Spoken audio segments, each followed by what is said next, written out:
¿Sabes lo que crees? Sesión 5. Si no has visto la sesión anterior o si quieres volver a verlo, ahí está, y-css.cl/sabes, o también en el canal YouTube. Ahí puedes escanear el código QR o simplemente en YouTube buscar y-css español. Ahí están todas las anteriores y también los estudios anteriores. Lo que vimos en las sesiones muy brevemente, sesión 1, Dios existe. Evidencia científica vimos, sesión 2, parte 2, Dios existe.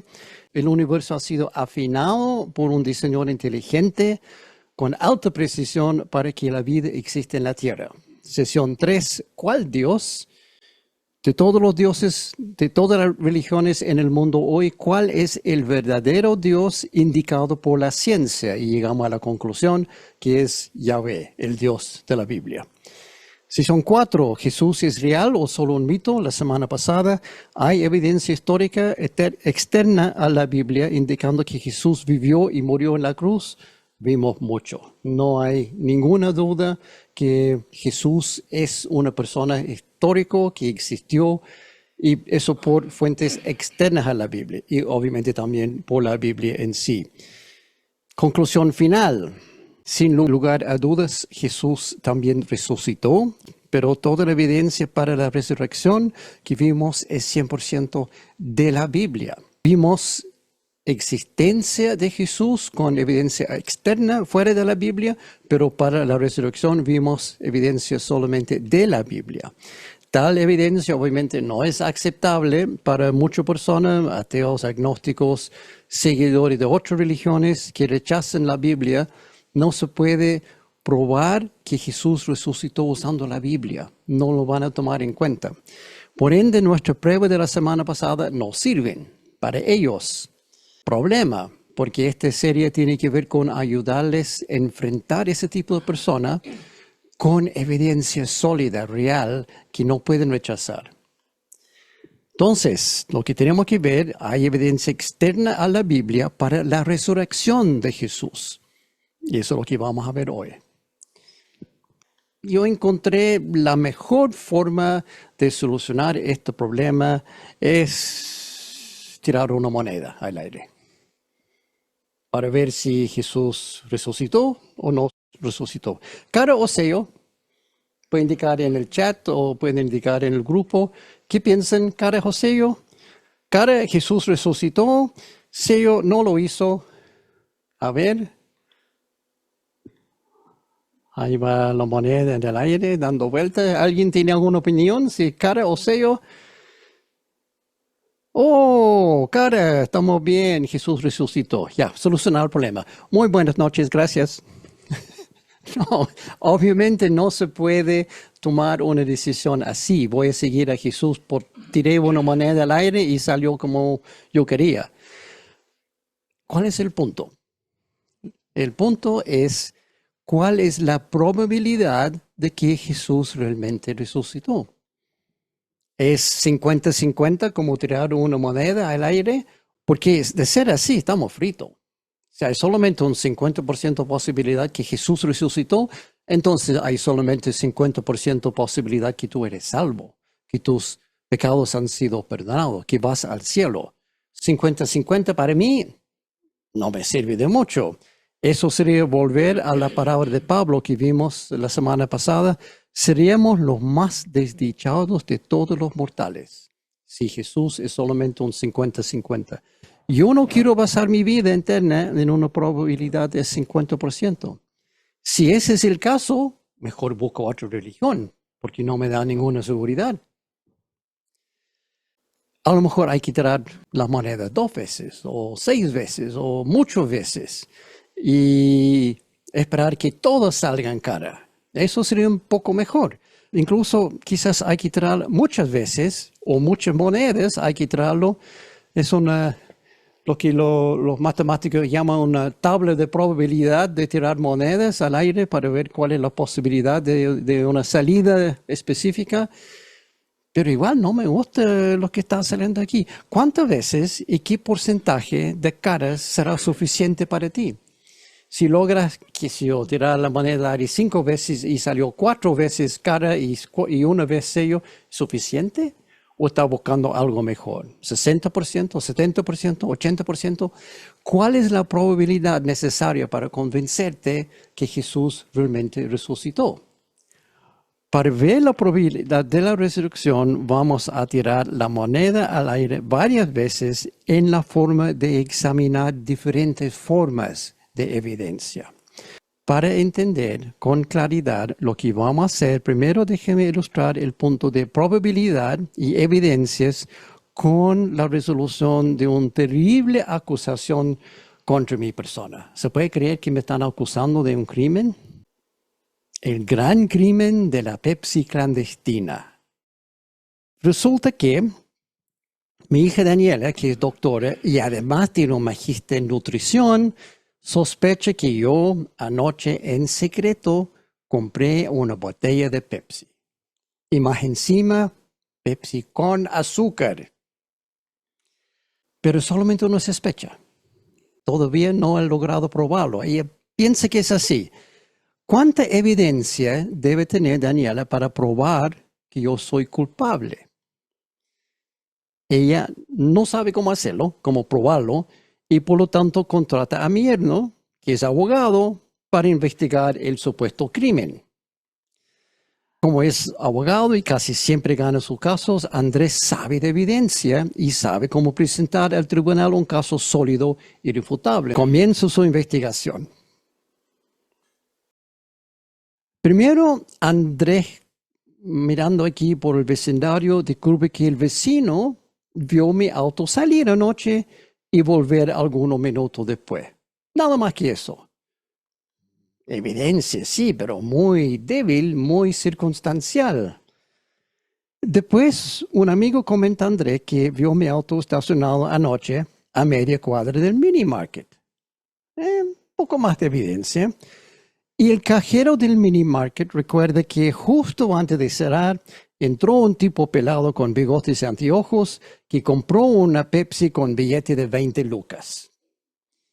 Y eso a Andrés llamó la atención. ¿Quién compra un Pepsi con billete de 20? Y él va y habla con el guardia del banco justo frente al mini market para tener más información. Cuando Andrés muestra mi foto, dice, sí, ese caballero estaba aquí anoche, entró al cajero automático, sacó uno solo billete, entró al mini market y salió pocos minutos después con una bolsa.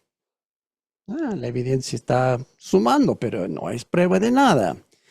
Dice que el tipo subió un auto idéntico al mío y se fue en dirección hacia mi casa. Hasta el momento no hay pruebas, solamente evidencia circunstancial. Pero con cada evidencia adicional uno empieza a sospechar. Es cada vez más probable, la probabilidad va subiendo con cada prueba. Después Andrés habla con mis buenos amigos Sergio y Gloria y ellos dicen que Pepsi es mi bebida favorita. Cada vez que juntamos para conversar, siempre hay una Pepsi en la mesa, dicen Sergio y Gloria cuando Andrés habla con ellos. Motivo. Ya tiene identificado un motivo para este crimen terrible. Después, Andrés habló con Joana, mi señora, y ella dijo, hoy en la mañana encontró un vaso sin lavar en la cocina con gotas de algo negro adentro. Y en el refri hay una botella de Pepsi medio vacía que ella no recuerda haber comprado. Y justo están hablando cuando la llama otra amiga, curioso porque me ha visto anoche en el mini market conversando con un cajero enojado, algo referente a una bebida, un billete de 20 lucas. ¿Están convencidas? ¿Han encontrado el culpable de este gran crimen? ¿Soy culpable? Yo protesto mi inocencia. ¿Cómo que dicen que yo voy a comprar una Pepsi ahí y tomarlo ahí a la mala? Y no, eso son mentiras. O sea, llega el punto donde la evidencia va sumando y uno tiene que llegar a la conclusión, sí. El steward es un criminal porque compró un Pepsi con azúcar en forma clandestina. Entonces, esa misma forma vamos a usar ahora en el caso de la resurrección de Jesús. El punto es hasta qué punto debe acumularse la evidencia circunstancial para constituir un caso claro, sólido, irrefutable. Ninguna de las evidencias por sí sola es suficiente para probar el caso, pero la combinación de todas es abrumadora. Toda esa evidencia que Andrés logró conseguir referente a lo que yo hice anoche queda claro. Ahora vamos a hacer lo mismo investigando la evidencia para la resurrección de Jesús, sumando evidencias parciales. Entonces, evidencia de la resurrección, primera evidencia, la tumba vacía. No hay duda que Jesús murió. Eso vimos en la sesión anterior. Evidencia abundante hay de fuentes externas a la Biblia que Jesús murió, crucificado, en la fecha que dice la Biblia, en el lugar que dice la Biblia. Está claro, murió. Fue sepultado en una tumba, pero 3 días después su cuerpo no estaba en la tumba, había desaparecido. Nada de eso está en duda. Hasta los ateos anti-resurrección, los más críticos y vocíferos, los que más han hecho estudios sobre esto, admiten que el cuerpo de Jesús no estaba en la tumba y nunca fue encontrado en ningún otro lugar tampoco. Estoy hablando de aquí de ateos famosos como Bart Ehrman, Richard Dawkins, Christopher Hitchens, Neil Carter, etc. Todos admiten de una forma u otra que el cuerpo de Jesús no estaba en la tumba. No hay duda. Desapareció ese cuerpo. El famoso ateo, por ejemplo, el Dr. D.H. Van Dalen, afirma es extremadamente difícil oponerse a la tumba vacía por varias razones. Quienes lo niegan lo hacen basándose en suposiciones teológicas o filosóficas, no en evidencia real, porque la evidencia real está. La tumba vacía. No hay duda. Incluso si realmente quieres ver evidencia concluyente de la tumba vacía con tus propios ojos, esta es la tumba de Jesús. Hoy en día está en una iglesia dentro de una iglesia. Esta estructura aquí interna es una iglesia que construyeron no sé hace cuántos siglos, cientos de años atrás, pero está con problemas por lluvia, por exposición al sol y los elementos durante tanto tiempo que está como a punto de desmoronarse. Entonces construyeron este otro edificio encima y adentro está la tumba de Jesús. Y cada, no sé, 50 años, 100 años, abren la tumba, no sé para qué, pero en el año 2016, en un artículo de National Geographic, una revista de mucho prestigio, mostraron cómo abrieron la tumba esta vez. Y ahí hay un obrero que está sacando la piedra, el mármol que está encima, casi no se ve, pero ahí con su mano, con una brocha, está en ese peldaño de piedra donde supuestamente está el cuerpo de Jesús. Y obviamente no hay cuerpo. O sea, la tumba está vacía. No hay cuerpo. Ahora, hay mucha crítica referente a esto. Algunos dicen, ¿cómo se sabe que esta es la tumba? Quizás es la tumba, quizás no. Pero según la evidencia que tenían cuando construyeron esta iglesia aquí, eso fue el lugar donde el cuerpo de Jesús estaba. Considerando que nadie niega el hecho de que la tumba es vacía, podemos ver también la evidencia de los testigos oculares. Hemos logrado validar que la Biblia es correcta en eso, porque la Biblia dice la tumba vacía y la evidencia externa dice la tumba vacía. Entonces vamos a ver ahora lo que dicen los testigos oculares de este evento. Primero, Mateo. Mateo 27, del 57 al 61. Al atardecer llegó un hombre rico de Arimatea llamado José, que también se había convertido en discípulo de Jesús. Se presentó ante Pilato para pedirle el cuerpo de Jesús y Pilato ordenó que se lo dieran. José tomó el cuerpo, lo envolvió en una sábana limpia y lo puso en un sepulcro nuevo de su propiedad que había cavado en la roca. Luego hizo rodar una piedra grande a la entrada del sepulcro y se fue. Allí estaban sentadas frente al sepulcro María Magdalena y la otra María. Eso fue Mateo. Ahora vamos a ver la historia según Marcos. Marcos 15, del 42 al 47. Era el día de preparación, es decir, la víspera del sábado. Así que al atardecer, José de Arimatea, miembro distinguido del consejo y que también esperaba el reino de Dios, se atrevió a presentarse ante Pilato para pedirle el cuerpo de Jesús. Pilato, sorprendido de que ya hubiera muerto, llamó al centurión y le preguntó si hacía mucho que había muerto.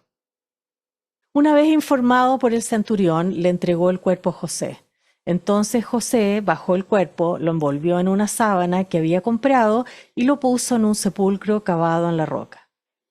Luego hizo rodar una piedra a la entrada del sepulcro. María Magdalena y María la madre de José vieron dónde lo pusieron.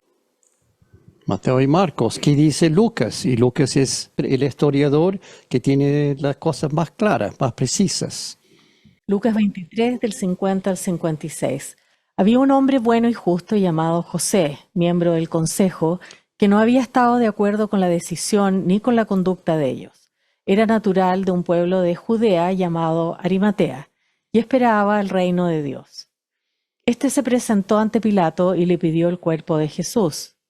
Después de bajarlo, lo envolvió en una sábana de lino y lo puso en un sepulcro cavado en la roca, en el que todavía no se había sepultado a nadie. Era el día de preparación para el sábado, que estaba a punto de comenzar. Las mujeres que habían acompañado a Jesús desde Galilea siguieron a José para ver el sepulcro y cómo colocaban el cuerpo. Luego volvieron a casa y prepararon especias aromáticas y perfumes. Entonces descansaron el sábado conforme al mandamiento. 3 testigos oculares, pero también tenemos la versión de Juan. Juan 19, 38 a 42. Después de esto, José de Arimatea le pidió a Pilato el cuerpo de Jesús. José era discípulo de Jesús, aunque en secreto por miedo a los judíos. Con el permiso de Pilato, fue y retiró el cuerpo. También Nicodemo, el que antes había visitado a Jesús de noche, llegó con unos 34 kilos de una mezcla de mirra y áloe. Ambos tomaron el cuerpo de Jesús y, conforme a la costumbre judía de dar sepultura, lo envolvieron en vendas con las especias aromáticas. En el lugar donde crucificaron a Jesús había un huerto, y en el huerto un sepulcro nuevo en el que todavía no se había sepultado a nadie. Como era el día judío de la preparación y el sepulcro estaba cerca, pusieron ahí a Jesús. Ahí tenemos los 4 cuentos, historias, versiones de testigos oculares a la sepultura de Jesús. Detalles importantes aquí. José de Arimatea sepultó a Jesús en su propia tumba, que él había, no con su propia mano, pero él había mandado a cavar en la roca. José era miembro del Consejo Judío, Sanedrín, similar al Senado en nuestro tiempo, hombre justo y distinguido, dicen 2 de las 4 versiones. José es mencionado por nombre en todos los 4 evangelios. 2 dicen que fue hombre justo y distinguido, todos los 4 dicen que fue miembro del consejo. O sea, este tipo tiene buen respaldo por quien era. No es un cualquiera que llegó para pedir el cuerpo de Jesús. ¿Por qué los 4 nombraron a José Arimatea con tantos detalles? Porque es testigo altamente visible, intachable y conocido. No iban a inventar un personaje así. La gente de Jerusalén ciertamente conoció los miembros del consejo, tienen claro quiénes son los Sanedrín, porque todos los días están caminando por la calle acusando, y bueno, se puede entender por la Biblia que Sanedrín tenía ese cargo y esa preocupación de tratar de mantener todos rígidos en la ley. Y de no existir tal persona, tendríamos docenas de documentos negando que existió, pero no hay nada. No hay ningún documento que dice lo que dijo Marco referente a José Arimatea, mentira. No hay nada de eso. Si era mentira, seguramente iba a haber documentos. El mismo José o sus familiares o amigos o colegas en el consejo podrían fácilmente negar los hechos, si no fuera verdad. Mateo, Marcos y Lucas fueron escritos dentro de unos 25 años de la crucifixión, Juan un poco más tarde, y en tal momento muchas de esas personas estarían vivas todavía para refutar un informe falso. Nadie va a inventar un personaje ficticio o inventar cosas referentes a un personaje real que no sucedió. Podemos tomar esto de José de Arimatea con mucha certeza que realmente existió, realmente bajó el cuerpo, realmente lo puso en el sepulcro. Sin duda, estas personas habrían mencionado la mentira. Por ejemplo, en el Talmud, ese cuerpo de, no sé, 30 y tantos volúmenes de los judíos, donde tiene registrado toda su historia, todos los comentarios de los rabinos, iban a tener un comentario en el Talmud si este es falso, pero no hay nada. Por ende, tenemos 100% certeza de que Jesús fue muerto y sepultado en una tumba, confirmado por un senador judío de excelente reputación, miembro del mismo consejo que había aprobado la ejecución de Jesús. Él no, dice una de las versiones, que él no estaba de acuerdo, pero él era parte de ese consejo. Y tenemos 100% certeza de que Jesús fue sepultado el día viernes en la tarde, pero domingo en la mañana el cuerpo de Jesús no estaba en la misma tumba. Esa es la evidencia más fuerte que tenemos para la resurrección. Claramente algo pasó entre la sepultura y la tumba vacía 3 días después. Viene sepultado en casi al atardecer y domingo en la mañana ya no está el cuerpo. Pero resurrección no es la única explicación posible y ahí vienen los problemas. Los anticristianos han propuesto varias alternativas para explicar la tumba vacía. Hay docenas, pero las teorías principales son estos. Los discípulos robaron el cuerpo y lo escondieron en otro lugar. Jesús no murió en la cruz, solo estaba inconsciente, luego despertó y escapó de la tumba. No era Jesús quien murió, sino mataron a otra persona fingiendo ser Jesús. Jesús no fue sepultado en esa tumba, sino en otro lugar. Jesús tenía un gemelo secreto y mataron al gemelo, créelo o no. Las mujeres se equivocaron de tumba, vieron otra tumba y pensaron que era de Jesús. Esas son las 6 principales. Hay muchas variaciones en cada uno, pero estos son los que están levantados a cada rato. Si tú estás conversando con alguien que no quiere admitir la resurrección, seguramente te van a presentar uno de que robaron el cuerpo, o se equivocaron de tumba, o era el gemelo de Jesús, etc. Entonces vamos a tomar un momento para analizar estos. Primero, las más absurdas. No era Jesús quien murió, sino mataron a otra persona fingiendo ser Jesús. Y a eso digo, el farsante lo hizo, ¿por qué? ¿Con qué motivo alguien podría fingir eso? Sufriendo ser torturado tan terriblemente y morir de esa forma agónica sin decir nada. En cualquier momento, si fuera farsante, podría decir, no, yo no soy Jesús, se equivocaron. ¿Por qué alguien va a hacer eso? ¿Solamente por ser amigo de Jesús? ¿Discípulo? Y lo hizo tan bien que logró engañar hasta la propia madre de Jesús a creer que era su hijo. La madre de Jesús ahí está a pie de la cruz.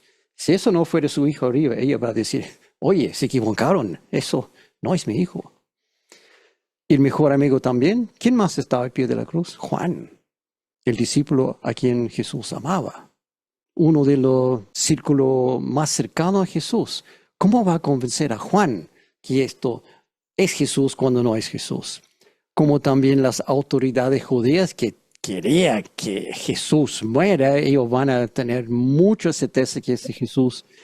Y los soldados romanos, ¿cómo se van a equivocar? Y el pueblo también. Jesús era famoso. Cada día por donde iba, predicando, haciendo milagros, llegaron muchas personas, reconocieron, sabían quién era Jesús. Si eso no fuera Jesús en la cruz, alguien iba a decir, se equivocaron. Entonces, eso no era Jesús quien murió, sino mataron a otra persona, probabilidad cero. Eso podemos descartar fácilmente por la lógica nomás. Jesús tenía un gemelo secreto y mataron al gemelo. Quizá la más absurda de todo. Difícil pensar que alguien podría realmente creer esto. Incluso la persona que lo propuso originalmente no le crea. Esto sucedió en un debate en marzo del año 2006 entre un teólogo de nombre William Craig, muy conocido, profesor de filosofía, y el ateo Dr. Bart Ehrman, profesor de religión, toma en cuenta, profesor de religión, pero es ateo, de la Universidad de North Carolina, o Carolina del Norte en Estados Unidos. Y en este debate, para ilustrar su punto, que hay miles de posibles explicaciones, Ehrman en el momento inventó esta teoría del gemelo. Estaba pensando, a lo mejor era un gemelo, y mataron al gemelo. Acto seguido dijo, no lo creo ni por un segundo, es altamente improbable en la propia palabra de Ehrman. Había inventado eso para ilustrar un punto en un debate. Uno piensa, bueno, fin de historia. El mismo autor de esa posibilidad dice, no lo creo, yo mismo no lo creo. Sin embargo, otros ateos lo tomaron en serio y la teoría tomó vuelo. Y hoy en día hay personas que dicen, no, Jesús tenía un gemelo secreto y mataron al gemelo, Jesús sobrevivió. Nada que ver. Probabilidad que sea cierto, cero. Otra teoría al agua.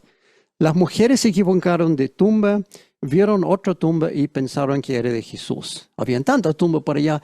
¿Fue este o el otro? Yo creo que fue este, pero se equivocaron. O sea, entre viernes en la tarde y domingo en la mañana, ¿se olvidaron dónde está la tumba? Y eso después de quedarse sentado frente a la tumba por un buen rato, mirando mientras José y Nicodemo envolvieron el cuerpo en telas de lino con las especies aromáticos y cerraron la tumba. Y uno puede decir, no, pero está oscuro. No estaba oscuro, porque para los judíos el día siguiente empieza al atardecer. Esto todavía es viernes en la tarde con luz, con sol. Después de que se pone el sol, es el otro día. Y ya no pueden sepultar a alguien porque ya es el sábado. No pueden sepultar muertos el día sábado.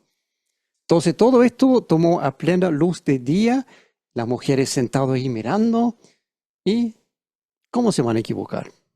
Pocas horas después se habían olvidado por completo dónde estaba esa tumba.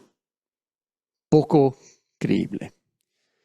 No solo eso, sino también Mateo 27, del 62 al 66. Al día siguiente, después del día de la preparación, los jefes de los sacerdotes y los fariseos se presentaron ante Pilato. Señor, le dijeron, nosotros recordamos que mientras ese engañador aún vivía, dijo, a los 3 días resucitaré. Por eso ordena usted que se selle el sepulcro hasta el 3er día, no sea que vengan sus discípulos, se roben el cuerpo y le digan al pueblo que ha resucitado. Ese último engaño sería peor que el primero. Llévense una guardia de soldados, les ordenó Pilato, y vayan a asegurar el sepulcro lo mejor que puedan. Fueron pues y aseguraron el sepulcro poniendo un sello sobre la piedra que lo tapaba, y dejaron ahí los soldados de guardia. O sea, los soldados romanos fueron a la tumba, sabían cuál era la tumba. Pilato había dicho, esa tumba hay que sellarlo. Los jefes de los sacerdotes también habían dicho, Pilato, cuidado, había dicho que iba. Ellos también sabían dónde está la tumba y todos se equivocaron. No lo creo. Para creer esta teoría también hay que creer que los soldados romanos, los jefes de los sacerdotes, los fariseos, todos se equivocaron de tumba. O sea, nadie sabía cuál era la tumba correcta. Difícil creer. Y no es que había miles de tumbas para confundirse, en realidad había muy pocas tumbas en ese lugar. ¿Por qué? Punto clave. Solamente la gente con mucha plata podría alcanzar una tumba así. Al atardecer llegó un hombre rico de Arimatea llamado José. Su tumba está acabada en roca. Y eso no es barato. Tener un grupo de maestros ahí con martillos cavando esa tumba, solamente los más ricos podrían hacerlo. Por ende, no había mucha tumba. Muy pocas personas tuvieron dinero suficiente para construir algo así. Simplemente no habían muchas tumbas cavadas en la roca. Entonces, cuando hay solamente, no sé, 5, 6, 10, 15, pero pocas, muy difícil equivocarse de tumbas. Si hay miles, ok, quizás, pero con esa cantidad limitada de tumbas, muy difícil. En realidad, nadie se equivocó. Todos sabían perfectamente cuál era la tumba de Jesús. Entonces, esa teoría también, probabilidad cero. Las mujeres sabían. Jesús no murió en la cruz, dice otra teoría. Solo estaba inconsciente, luego despertó y escapó de la tumba. Bueno, casi imposible, por muchas razones. Primero, un soldado romano que no cumpliera las órdenes perfectamente estaba castigado con muerte. O sea, el jefe de los soldados romanos que está ahí matando a Jesús, si no muere Jesús, el mismo jefe y todos sus soldados, porque no habían cumplido órdenes.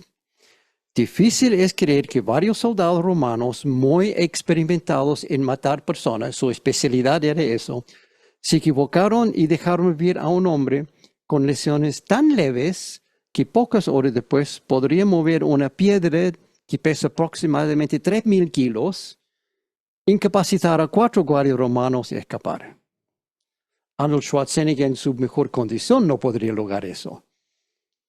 Imagínense una persona crucificado y después dice que logró este.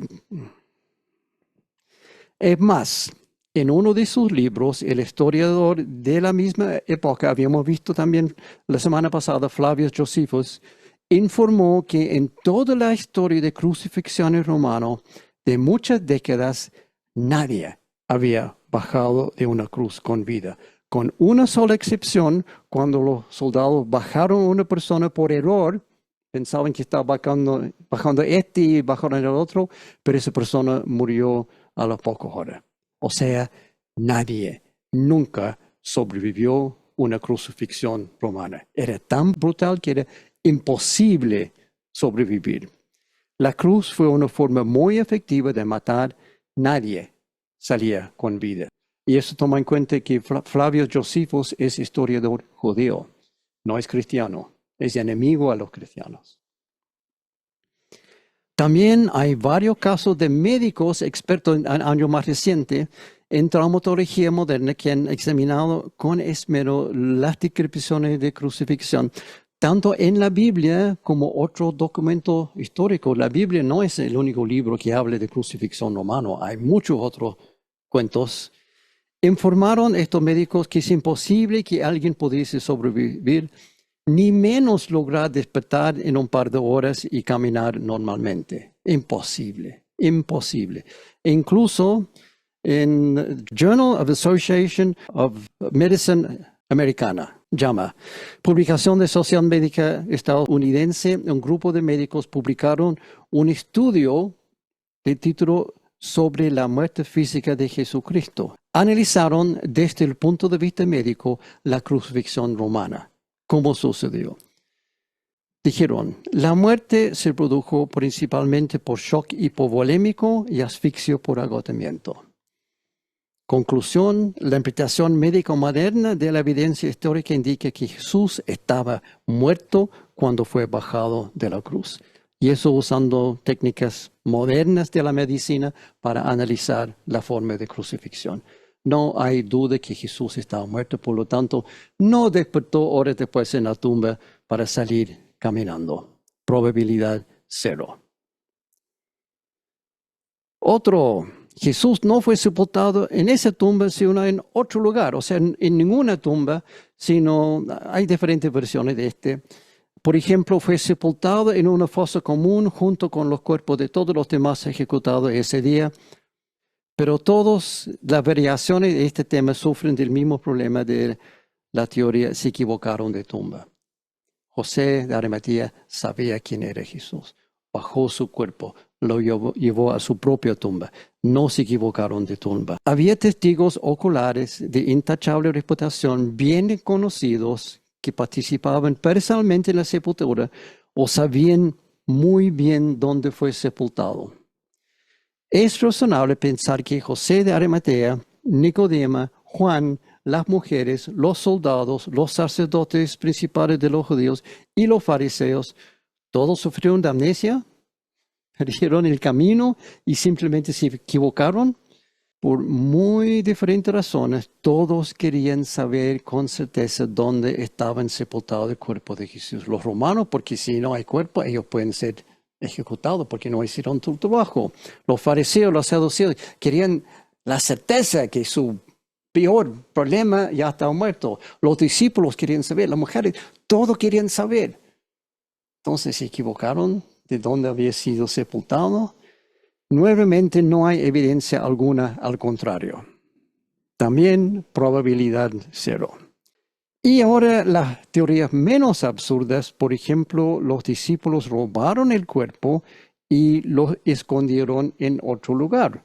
Quizás la teoría más común y mejor conocida hoy, y quizás la menos absurda, porque pensándolo bien, hay una posibilidad que fue así, hasta tiene base bíblica.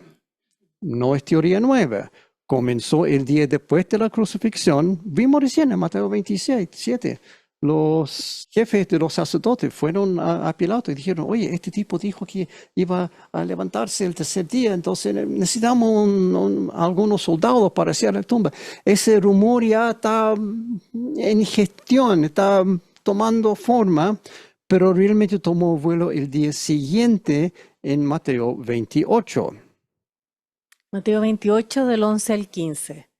Mientras las mujeres iban de camino, algunos de los guardias entraron en la ciudad e informaron a los jefes de los sacerdotes de todo lo que había sucedido.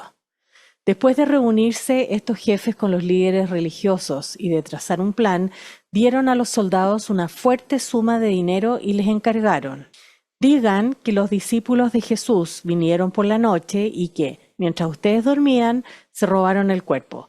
Y si el gobernador llega a enterarse de esto, nosotros responderemos por ustedes y les evitaremos cualquier problema. Así que los soldados tomaron el dinero e hicieron como se les había instruido. Esta es la versión de los sucesos que hasta el día de hoy ha circulado entre los judíos. O sea, la fecha cuando Mateo escribe, unos 20, 30 años más tarde, ese rumor está circulando, que habían robado el cuerpo de Jesús. Los mismos discípulos. Soborno.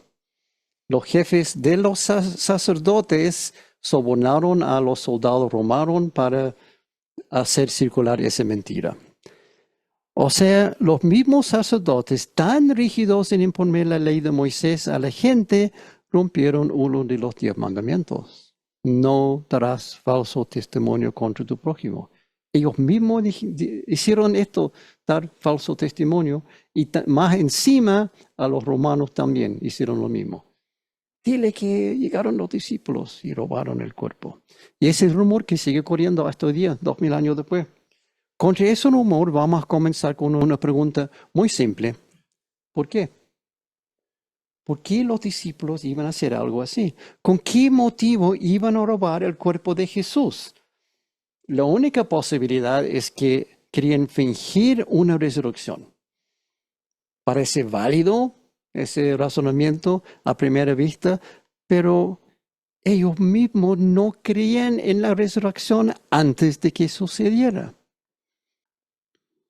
Mateo 16, del 20 al 22. Desde entonces comenzó Jesús a advertir a sus discípulos que tenía que ir a Jerusalén y sufrir muchas cosas a manos de los ancianos, de los jefes de los sacerdotes y de los maestros de la ley, y que era necesario que lo mataran y que al tercer día resucitara. Pedro lo llevó aparte y comenzó a reprenderlo. «De ninguna manera, Señor, esto no te sucederá jamás». Marcos 9, del 9 al 10. Mientras bajaban de la montaña, Jesús les ordenó que no contaran a nadie lo que habían visto, que el Hijo del Hombre se levantara de entre los muertos. Guardaron el secreto, pero discutían entre ellos qué significaría eso de levantarse de entre los muertos. Juan 2, del 18 al 22. Pero los líderes judíos exigieron: «¿Qué estás haciendo? Si Dios te dio autoridad para hacer esto, muéstranos una señal milagrosa que lo compruebe. De acuerdo, contestó Jesús. Destruyan este templo y en 3 días lo levantaré. ¿Qué dices?, exclamaron. Tardaron 46 años en construir este templo, ¿y tú puedes reconstruirlo en 3 días? Pero cuando Jesús dijo, este templo, se refería a su propio cuerpo. Después que resucitó de los muertos, sus discípulos recordaron que había dicho esto. Entonces creyeron en las Escrituras y también en lo que Jesús había dicho. Antes de la resurrección, los discípulos nunca pensaron que Jesús iba a resucitar. Cada vez que el Señor dijo, voy a morir y voy a recobrar vida, ellos rascaron la cabeza, no entendieron, o eso dijeron, no, imposible, no, nada que ver, eso. Nunca se le ocurrió que iba a ser cierto. Entonces, ¿por qué iban a robar el cuerpo para inventar un mito que ellos mismos no creían antes? Incluso después de la resurrección, tampoco creyeron ni entendieron, ni las mujeres ni los discípulos. Lucas 24, del 2 al 11. Encontraron que había sido quitada la piedra que tapaba la entrada del sepulcro. Entraron, pero no encontraron el cuerpo del Señor Jesús. Las mujeres no entendían lo que estaba pasando. Cuando de repente 2 hombres vestidos con ropa muy brillante se aparecieron de pie junto a ellas. Las mujeres tenían mucho miedo y se postraron rostro en tierra. ¿Por qué están buscando entre los muertos al que está vivo? Jesús no está aquí, ha resucitado. ¿No recuerdan lo que les dijo en Galilea? Les dijo que el Hijo del Hombre debía ser entregado en manos de pecadores, ser crucificado y resucitar al 3er día. Entonces las mujeres recordaron las palabras de Jesús. Después de presenciar, aquí no está el cuerpo, y los ángeles dicen, resucitó, recién cayó las tejas para las mujeres. Ahora me acuerdo lo que Jesús había dicho. Entonces, ¿por qué iban a tener este cuento de robar el cuerpo antes cuando ellos mismos no tenían idea de lo que estaba pasando? Sigue. Se fueron del sepulcro y les contaron todo a los 11 apóstoles y a los otros seguidores. Estas mujeres eran María Magdalena, Juana, María, la mamá de Santiago y otras más. Cuando les contaron a los apóstoles lo que había pasado, no les creyeron porque les pareció que era un disparate. Los mismos discípulos, los apóstoles, llegan las mujeres y dicen, su cuerpo no está, resucitó. Y yo dije, sí, no, nada que ver. Nadie creyó, nadie pensó que era posible que Jesús iba a resucitar antes que realmente recibieron las pruebas irrefutables. Entonces, ¿por qué los discípulos iban a inventar una resurrección robando el cuerpo de Jesús para fingir algo que nunca creyeron y que nunca imaginaron? No tiene sentido alguno. Otra razón para rechazar esta teoría, los discípulos eran cobardes. No estaban. Ya habían huido en ese momento. Marcos 14, del 46 al 50. Entonces agarraron a Jesús y lo arrestaron. Pero uno de los que estaban junto a Jesús sacó la espada y le cortó la oreja a uno de los siervos del sumo sacerdote. Jesús les dijo, ¿es que yo soy un bandido para que ustedes vengan a llevarme preso con espadas y garrotes? Yo he estado todos los días con ustedes enseñándoles en el área del templo y nunca me arrestaron. Pero esto sucede para que se cumpla lo que está en las Escrituras. Entonces, todos sus seguidores lo abandonaron y huyeron. Un joven vestido solo con una sábana siguió a Jesús y también trataron de arrestarlo, pero el joven soltó la sábana y huyó desnudo. Hasta ese nivel. Y huyeron hasta desnudo. Cobardes. Probablemente el joven que huyó desnudo es Juan, el mejor amigo de Jesús y el discípulo más cercano. Dice algunos expertos, no sé cómo llegaron a esa conclusión, pero es posible. Sin embargo, sabemos que en ese momento cuando arrestaron a Jesús, todos se fueron, todos lo abandonaron. Pero Jesús ya había profetizado esto. No era sorpresa. Mateo 26, del 31 al 34. Todos ustedes me abandonarán, les dijo Jesús, porque está escrito, heriré al pastor y se dispersarán las ovejas.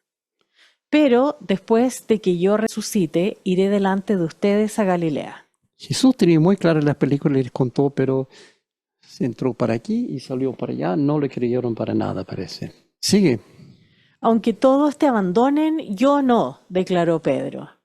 Te aseguro, le contestó Jesús, que hoy, esta misma noche, antes de que el gallo cante, me negarás 3 veces. Cobarde, otro cobarde más.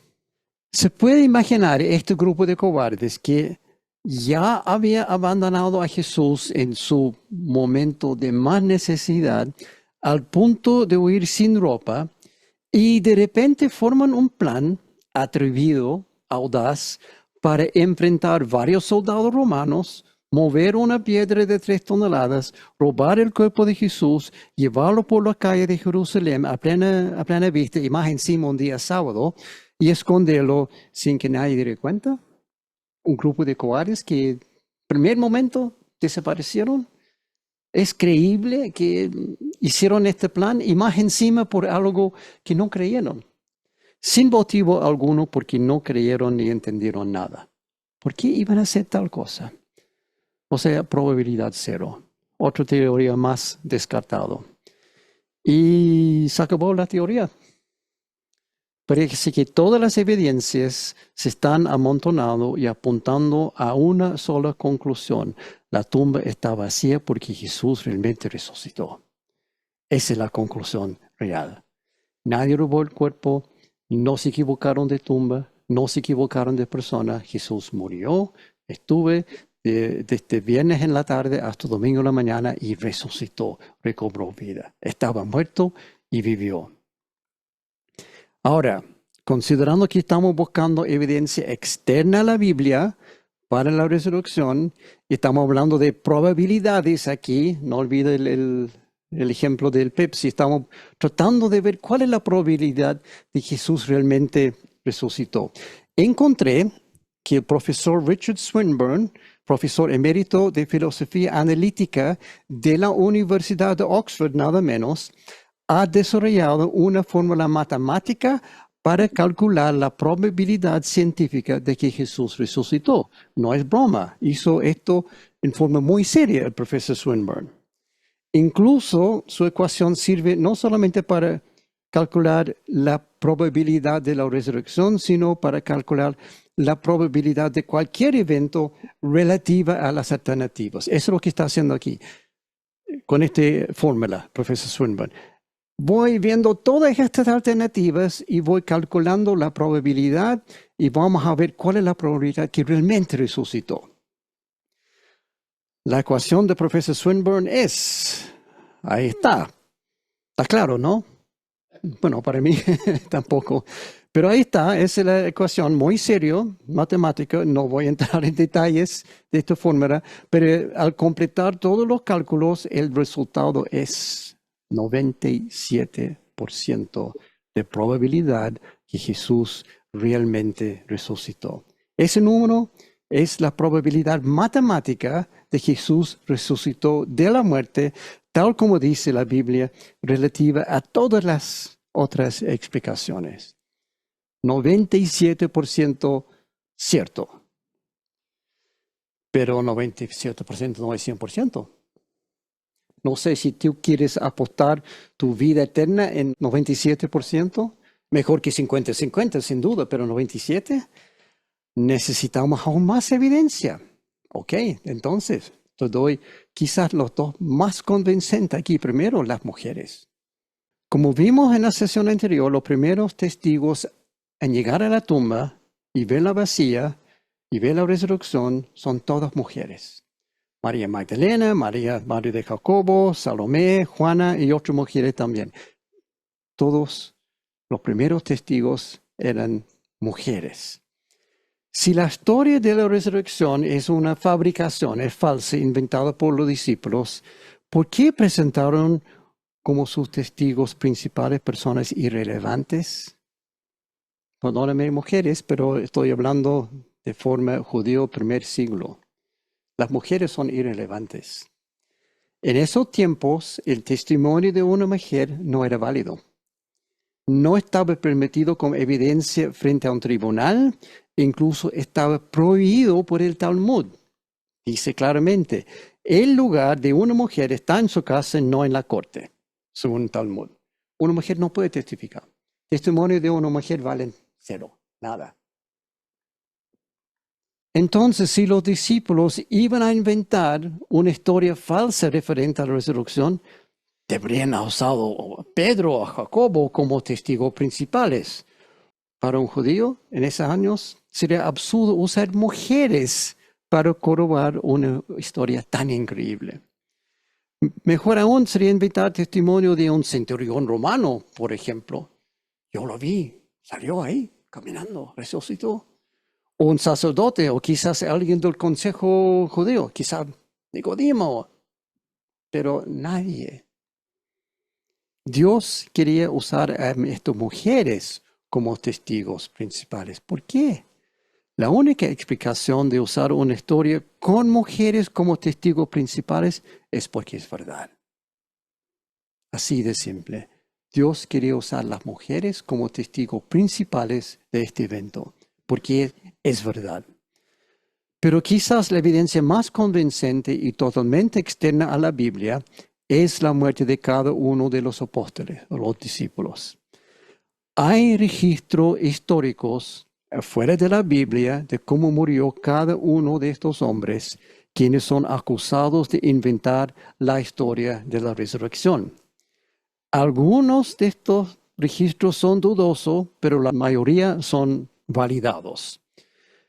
Pedro fue ejecutado por Nerón en el año 64, crucificado boca abajo. Profetizado por Jesús 30 años antes, en Juan 21. De veras te aseguro que cuando eras más joven, te vestías tú mismo e ibas donde querías. Pero cuando seas viejo, extenderás las manos y otro te vestirá y te llevará a donde no quieras ir. Esto dijo Jesús para dar a entender la clase de muerte con que Pedro glorificaría a Dios. Profetizado por Jesús, probablemente en el año 33, 32 por ahí, y en el año 64 Pedro murió de esa forma. Felipe, no se sabe con 100% seguridad, pero probablemente fue en el año 80 en Hierápolis, en Grecia, fue apedreado y decapitado. Bartolomeo murió en Albán, en Armenia. Primero lo crucificaron, después fue bajado de la cruz antes de morir. A propósito, antes que luego morir, lo bajaron de la cruz, flagelado y finalmente decapitado. Tomás, muerto con una lanza en Mylapore, en India, en julio del año 72. Matías, apedreado por los judíos en Jerusalén. Pablo, ejecutado por Nerón en el año 66, aprox, decapitado por espada. Mateo, muerto por espada en Nabadá, Etiopía, en el año 60. Santiago, hijo de Alfeo, arrojado desde el muro del templo mientras predicaba y cuando no murió fue apedreado. Tadeo, muerto con un hacha en Siria en el año 78. Simón el Cananeo, crucificado en Persia en el año 65. Juan, el único que murió de vejez, pero solamente después de sobrevivir, ser hervido en aceite y además exiliado, encarcelado en la isla de Patmos. Viejo ya, tenía probablemente 80 tantos años. Andrés, ejecutado en el año 60 en Patras, en Grecia. Crucificado boca abajo en una cruz con forma de X, no la T tradicional, fue atado a la cruz con sogas, no clavos, y flagelado hasta sangrar. Pero eso no es todo. Demoró 2 días en morir y siguió predicando por esos 2 días hasta que no pudo más. Santiago, ejecutado por el rey Herodes por espada en Jerusalén en el año 44. El historiador Eusebio de Cesarea informa: El guardia que lo llevó a la corte se movió tanto al escuchar su testimonio que confesó que él también era cristiano. Así que ambos fueron llevados juntos y ambos fueron decapitados al mismo tiempo. ¿Por qué? Esa es la pregunta. Si ellos mismos habían inventado todo este cuento de la resurrección y sabían que era falso, entonces ¿por qué estaban dispuestos a morir de esta forma tan horrendo, tan espantoso? ¿Lo hicieron para proteger una mentira, algo que ellos sabían que era mentira? Nadie hace eso. Nadie, por muy convencido que está, si sabe que es una mentira para salvar su vida, lo único que tenía que hacer para evitar esa muerte aterradora era confesar. Decir, no, me equivoqué, no es cierto. No resucitó. Si fuera mentira, podrían haber salvado sus propias vidas simplemente diciendo la verdad. Pero ninguno de ellos lo hizo enfrentando esa clase de muerto y siguieron fieles. Prefirieron morir antes de renunciar a su Señor, porque sabían la verdad. Jesús resucitó. No hay ninguna explicación razonable de por qué todos decidieron morir por algo que sabían que era mentira, a menos que no fuera mentira. Y con eso vuelvo al punto original. ¿Hasta qué punto se debe acumular la evidencia circunstancial para construir un caso sólido y irrefutable? Hemos visto evidencia tras evidencia tras evidencia. Ninguna de estas evidencias de resurrección por sí sola es suficiente para probar el caso, pero la combinación de todas es abrumadora. Se suma, se suma, se suma, se suma, se suma. Jesús resucitó. Es la única conclusión razonable que explica la enorme cantidad de evidencia. Yo discrepo un poco con el profesor Swinburne y su ecuación de probabilidad. Creo que su cálculo está un poco errado. La probabilidad que Jesús realmente resucitó de la muerte y siguió vivo hoy no es 97%, sino 100%. Y por eso yo pongo mi fe en Jesús. Porque yo tengo la certeza que Él salió de esa tumba vivo, resucitó y sigue viviendo hasta hoy. Por eso yo pongo mi fe en Jesús. Jesús vive. Esa es la única conclusión posible. No hay otra. Pero si Jesús murió, sin lugar a dudas, y después recobró la vida, sin lugar a dudas, eso nos deja una pregunta aún más fundamental. ¿Qué es la vida? Entregó su vida y recuperó. ¿Qué es la vida? ¿De dónde viene la vida? ¿Cuál es el origen de la vida? Preguntas a primera vista son complicadas, pero la respuesta realmente es simple. La próxima semana vamos a ver esa pregunta. ¿De dónde vino la vida? ¿Qué es la vida? ¿Cómo originó? ¿Cómo se formó la vida originalmente? ¿Sabes lo que crees? La próxima semana eso vamos a ver. Hay nuevamente el código QR y todos los contactos si quieres hacer una pregunta, si quieres bajar los apuntes o el grupo WhatsApp.